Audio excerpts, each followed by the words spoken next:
My wife said, "You don't support my dreams. You're holding me back."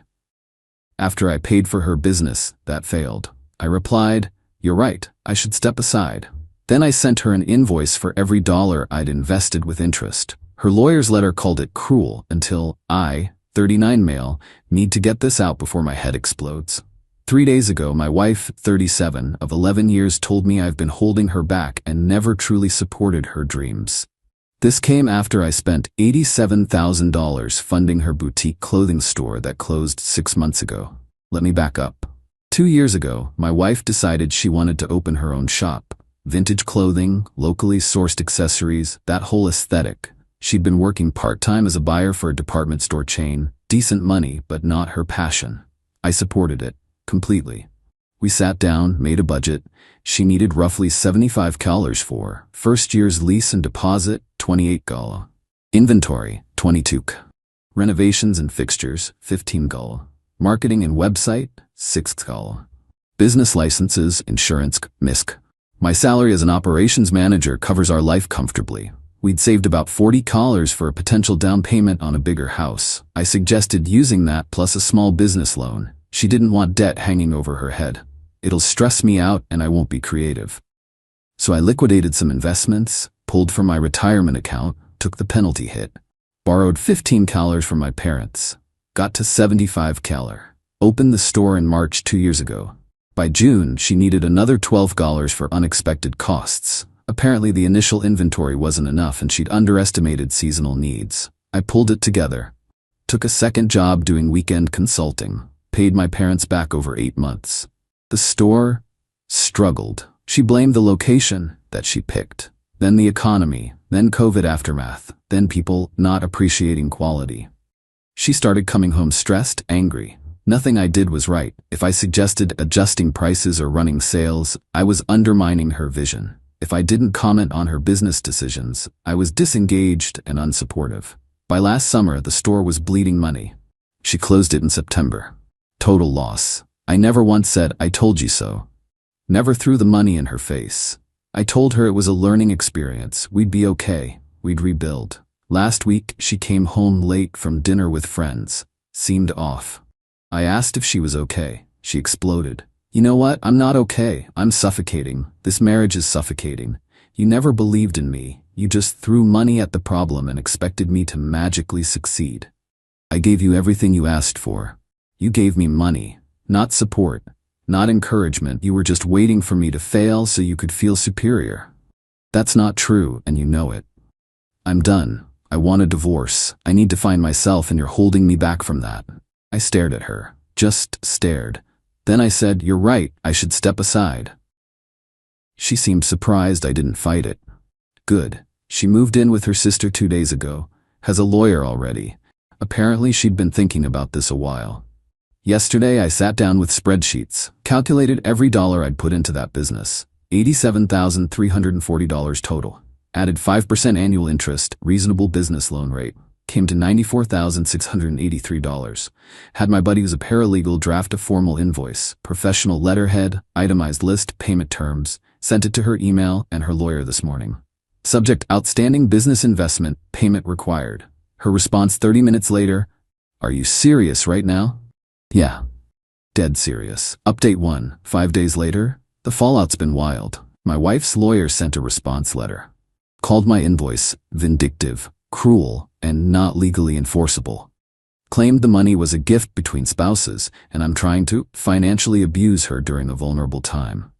My response through my own lawyer: hired the best divorce attorney my budget could afford. Please provide evidence that funds were gifted. Client maintains funds were business investment loans, as contemporaneous text messages will demonstrate. See, here's what her lawyer didn't know. I have texts. Lots of them. When she first asked for the money, her exact words: "I'll pay you back once the store is profitable. I promise. This is an investment in our future." When she needed the additional $12K, "I hate asking for another loan, but I'll make this work. You'll get every penny back plus some when I'm successful." Multiple messages over 2 years referring to the money as a loan, as an investment, as something she'd pay back. My lawyer loved it. Sent copies to her lawyer with a note: Gifts are typically not promised to be repaid. These communications clearly establish expectation of repayment. But it gets better. I started going through old bank statements for my lawyer. Needed to prove exactly what I'd spent. Found something interesting. The business account was in her name only. Her insistence, I need full creative control. But I had access to the statements because they came to our house. Last 8 months before the store closed, $23,000 in business expenses that had nothing to do with business. $4,200 at a spa I'd never heard of. $3,800 at restaurants. We rarely ate out together during this time. $2,100 at a hotel. We never stayed there. $6,500 in cash withdrawals. Various shopping trips at non-business stores. I highlighted every suspicious transaction. Made a separate spreadsheet. Sent it to my lawyer. Pretty sure business funds were misappropriated. Is this relevant? Her response, oh, it's very relevant. Especially if she's claiming financial hardship. Then the family started calling. Her sister, how dare you bill her for supporting your wife's dream? You're disgusting. She called it a loan, multiple times, in writing. That's just semantics. Married people don't charge each other interest. Married people also don't blow $87 and then demand a divorce while claiming they were never supported. Click. Her mom called next. Crying. She's devastated. She's depressed. She lost her business and now you're trying to destroy her financially? I'm trying to recoup money I lent her for a business that failed. That she's now saying I sabotaged by not being supportive enough. You make good money. Why are you being so petty? I make good money because I work 60-hour weeks. That $87 was a year's worth of savings plus retirement penalties, plus debt to my parents. It wasn't play money. She's family. She's divorcing me? Her choice. Hung up. My own parents called, confused. We heard you're suing your wife? Not suing. Yet. Requesting repayment of a business loan. Dad was quiet a moment. The $87,000? Plus the $15,000 I borrowed from you to contribute. Yeah. Son, we told you that money was a gift to you both. And I'm grateful. But I gave it to her business. She's divorcing me. I'm requesting repayment. When I get it, you're getting your cut. Mom sighed. This is gonna get ugly. It already is. Thursday, I got a call from a mutual friend. Hey man, just wanted to check in. Heard about the separation. Yeah, your wife's pretty upset about you sending her a bill. Says you're trying to bankrupt her. Did she mention the $87,000 I gave her for her store? She said you were supposed to be partners in it. Partners split costs and profits. I funded 100%, she kept 100% control. Now it's 100% lost. How's that partnership? Silence. When you put it that way, there's only one way to put it. Truth. Friday morning, got an email from her lawyer. New tone, more conciliatory. Perhaps we can discuss this matter reasonably. Client acknowledges receipt of funds but maintains they were marital gifts.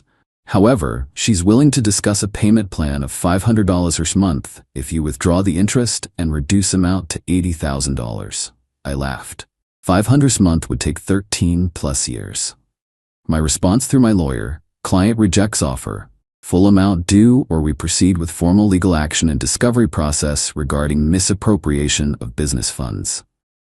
That last part was the kicker. Her lawyer hadn't known about the suspicious expenses yet. The divorce is happening regardless, but I'm not walking away $87 in the hole while she plays victim. More to come. Update 2. 3 weeks later. This got complicated fast. 2 days after my last update, her lawyer sent a nasty letter threatening to file harassment charges if I continued intimidating his client with spurious financial claims. My lawyer's response was basically, bring it.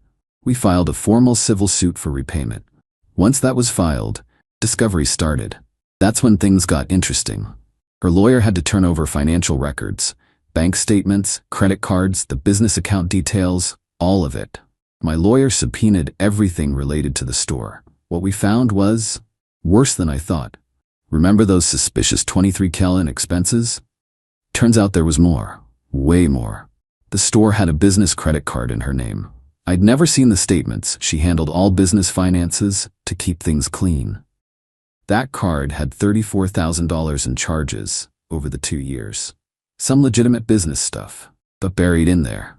$8,900 at luxury hotels, $4,200 in expensive dinners, $3,800 at a jewelry store, $2,100 for concert tickets, various other personal purchases.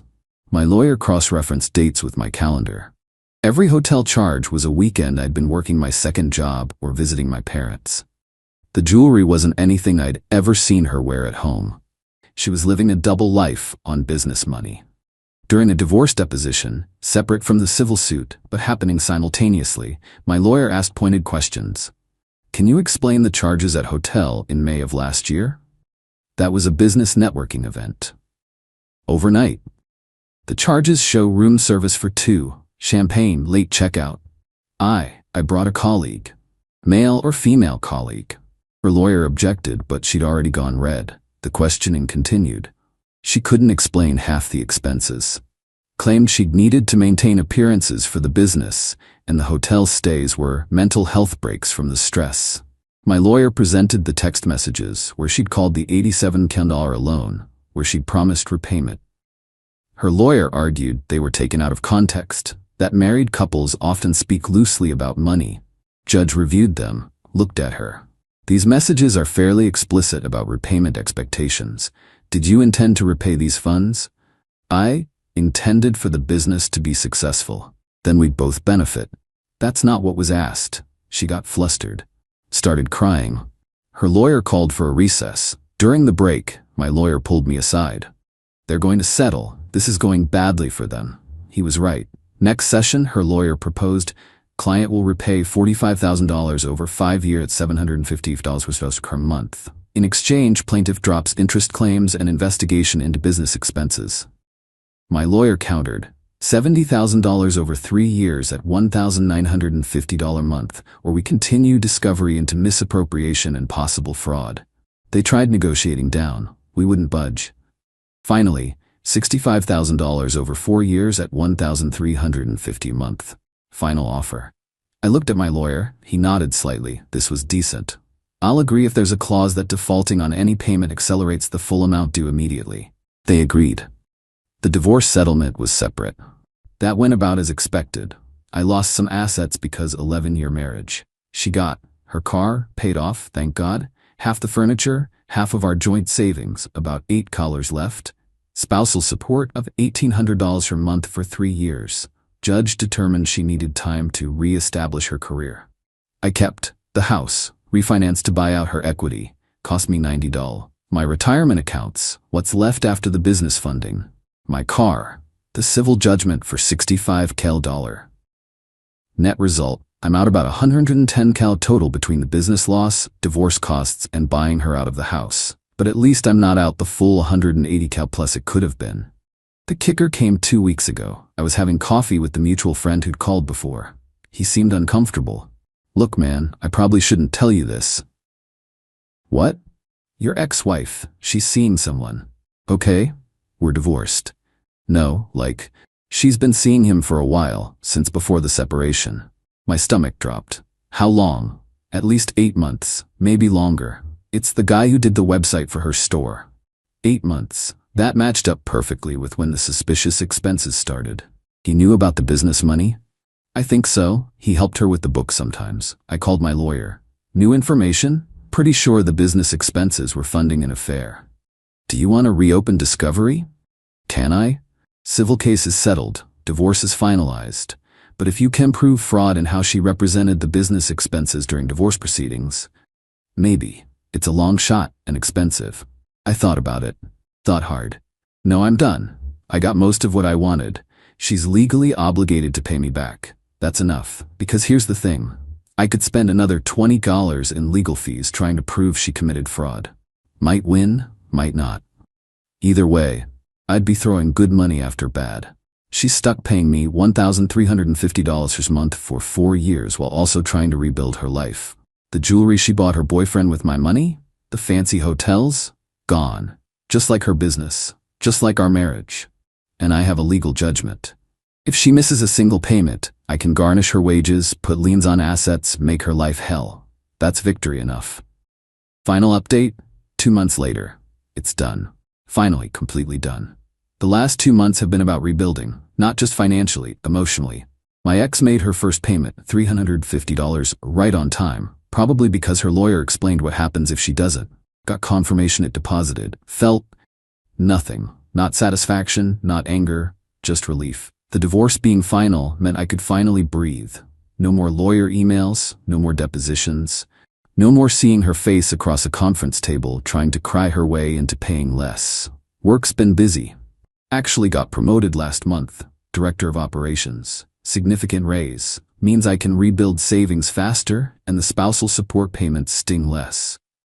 The house feels different now. Cleaned out all her stuff. She took forever to pick up the last boxes. Repainted the bedroom. Replaced the couch she took. It's mine now. Completely mine. My parents were relieved when everything settled. Dad told me he was proud I handled it smart, not emotional. Mom just hugged me and said I deserved better. They're not wrong. Found out more about the boyfriend situation through the grapevine. Apparently, they're living together now. She moved in with him 2 weeks after the divorce finalized. The mutual friends who initially sided with her, most have gone quiet. Couple of them apologized once they learned the full story. One guy said, "Man, I had no idea she'd been using business money like that. That's messed up." Yeah, it was. Her sister still won't talk to me. Her mom sent one email, "I hope you're happy now." I didn't respond. Not worth it. The business debt repayment is automatic withdrawal from her account. Set it up through the court, means I don't have to interact with her at all.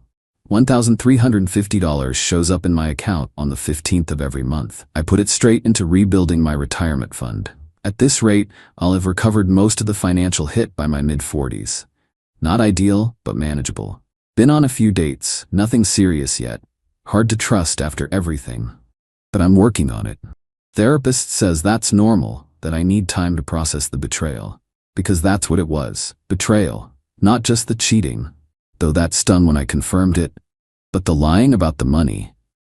The manipulation, the gaslighting about me not being supportive when I'd literally funded her entire dream. She got to play entrepreneur with my money while screwing someone else on my dime. Then wanted to walk away with half of everything and paint me as the bad guy. Instead, she's legally obligated to pay me back for 4 years, lost most of her friend group, and has to explain to every future partner why she has a court-ordered debt to her ex-husband. Meanwhile, I have my house, my promotion, my peace of mind, and a legal judgment that ensures I won't take the full loss. Someone asked me last week if I regretted sending that invoice. If it was worth all the legal fees and stress. I thought about it. Really thought about it. Yeah, it was worth it. Because it wasn't about the money. Not really. It was about refusing to be gaslit, refusing to accept being blamed for her failures, refusing to finance her affair and then walk away with nothing but the privilege of having supported her dreams. She made choices. Choices to lie, to cheat, to steal from the business, to blame me for everything. I made a choice too. To fight back. To demand accountability. The legal system isn't perfect. I still lost money in the divorce. Still had to pay for her to re-establish her career. Still watched her play victim in court. But I also won. The judgment stands. The debt is real. The truth came out. That's enough. I'm rebuilding. Slowly. The retirement account is recovering. The house is mine. The promotion means more financial security. The therapy is helping. And every month, $1,350 shows up in my account. A reminder that actions have consequences. That you can't blow someone's life savings and then claim they never supported you. That courts do sometimes recognize reality over performance. My ex wanted her dreams funded with my money and my freedom to walk away when they failed. She got the first part, lost the second, and now she's paying for it. Literally. Sometimes justice isn't about winning everything. It's about not losing everything, about drawing a line and saying, this far, no further. I drew that line with an invoice, best $94,683 bill I ever sent.